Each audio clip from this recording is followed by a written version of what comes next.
Hey up guys, I recently purchased a 1.6 diesel Passat. It's a 2010, it's BlueMotion, it's the £35 a year road tax. I buy it knowing there's engine problems.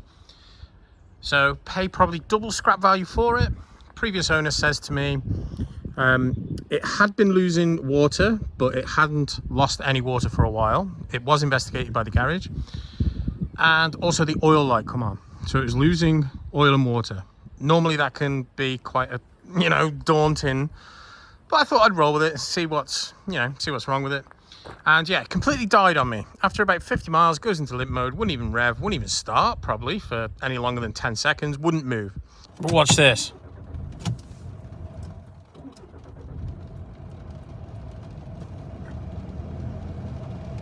Just dies.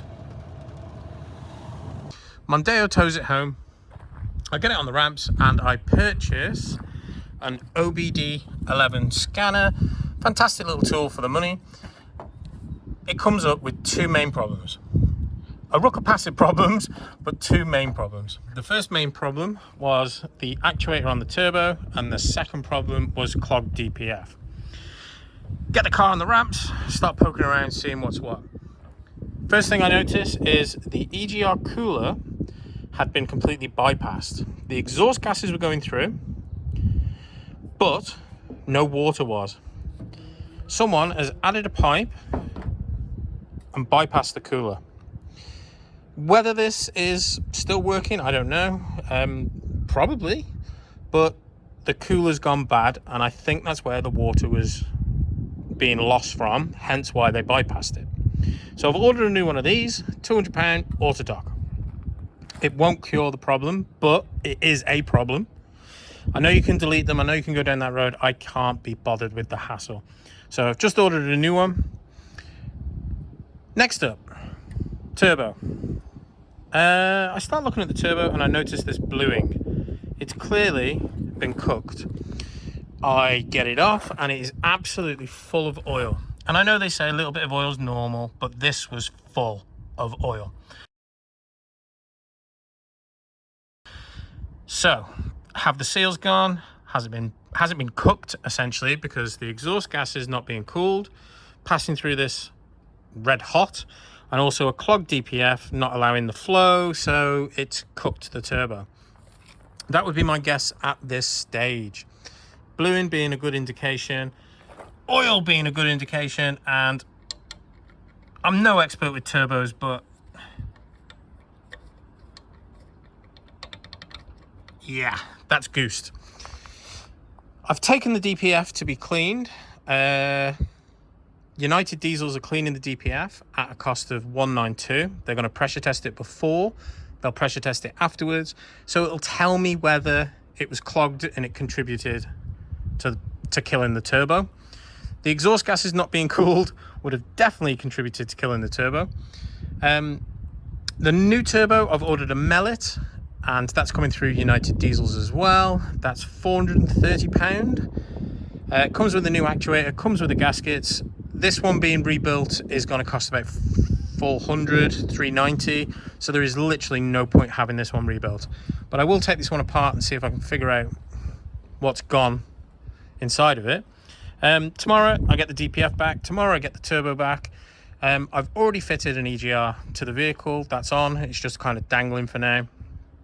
I know the previous owner mentioned as well rad block or something similar had been put through the car to try and cure the leak. I think very possibly the EGR cooler was the problem with the water leak. The oil light coming on is because it's losing it through the turbo.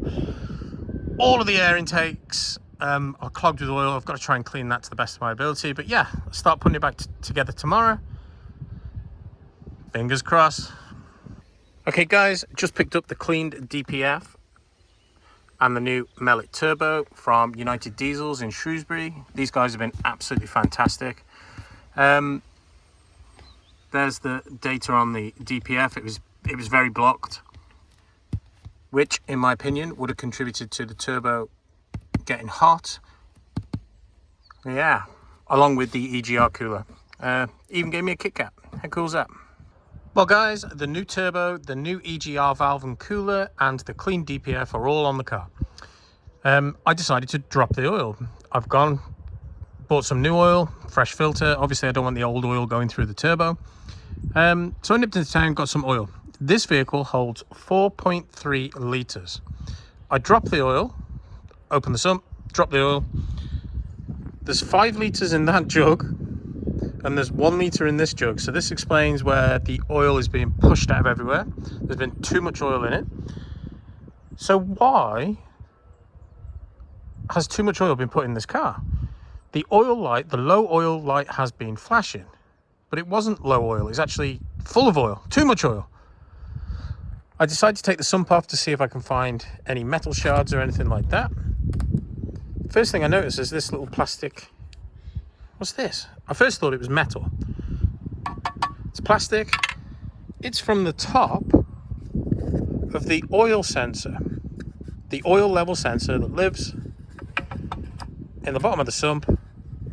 The top's broke off. So has this been giving false readings, low oil, and more oil's been added thinking the oil was low? It's starting to make sense, isn't it? So tomorrow I'll go pick up a new oil level sensor. I'll get some sealant for the sump and get some fresh oil in it. It's all starting to make sense. So I'm under the car, there's the gearbox, that's where the sump would be. I'm going to use this opportunity to blow out that filter, make sure there's no blockages or anything like that. I don't think there is, it looks quite clean, but it's a good opportunity to blow that out. All of the pipes full of oil, just going to let that drain. Not sure what I'm going to do with that, but about 200 mil come out of that side, 200 mil came out of that side as well. So the intercooler's probably got oil in it. You can see it dripping just there. Yeah. Old oil filter is out. 4.3 litres of 530 is in. Time to get the drive shaft on. Well guys, this is all looking really promising at this stage. The car starts up, sounds lovely. There's not even a murmur to the engine, so it's done 163,000. There's not even that little diesel murmur that you get with high mileage diesels. It sounds great.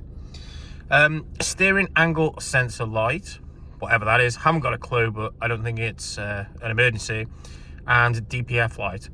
So obviously the computer still thinks the DPF is full, and I either need to take it for a run, I reckon, a nice long run, and get it to regenerate, or a mate of mine's going to come down this afternoon with his snap-on diagnostic and see what he can do with that light. But I think a good run would get that light off. The computer would realize that it's no longer full, and that light would go off. I did notice the oil light came on and then went straight off. I don't know if that's normal, but yeah, this is all really promising at this stage. It sounds lovely. Time to sort out the insurance and take it for a spin. After about 10 miles of driving, I tried to keep the car to 2,500 revs. The DPF light went off. The steering angle sensor, that went off as soon as I took it off the ramps. My guess is the computer needed to realize there was no backflow from the DPF, and that error code's now gone. And I'm guessing the steering wheel light came on because I've obviously been poking around in the offside wheel well. I had the leg off the wishbone, the drive shaft out. I disturbed something, but no error codes. It's looking good. The MOT is up in a few days. I'm obviously going to run this as much as possible, check the fluids as much as possible, and see how I get on. I'll document the MOT in a different video. I'm going to consider this a win. Thanks for watching, guys. Please like, comment, subscribe, and check out the links below.